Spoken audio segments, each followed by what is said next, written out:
Hey guys, I'm Mackenzie, and I'm back to discuss chapters 5 and 6 from Principles of Convergent Journalism. Today I'm going to talk about the new types of content and repurposing content. So there are 6 guidelines about presenting web content. The first one is you can't control how readers get the content that you're creating, so it's not necessary to focus on creating a front door to how you want your readers to get your content.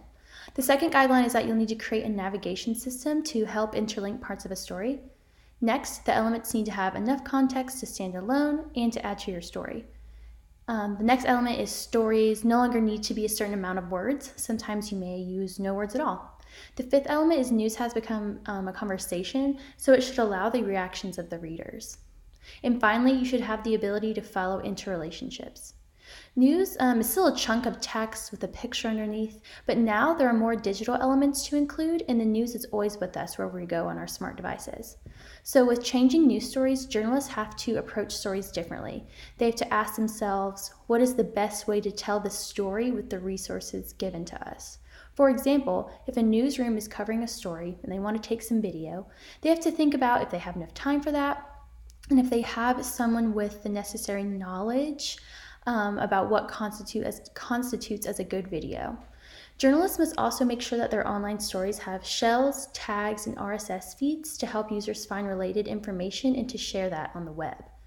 Now I'm going to discuss the repurposing content from broadcast to internet. So viewers expect to get their news whenever they want. So newsrooms have to post high quality news in broadcast and internet forms. Television news websites are similar to newspaper websites, and they often compete with each other. They're often criticized for being too cluttered or having a poor design. Stories online for news organizations, they don't have to have a length constraint like being on air does, but it's best to keep it short and to the point.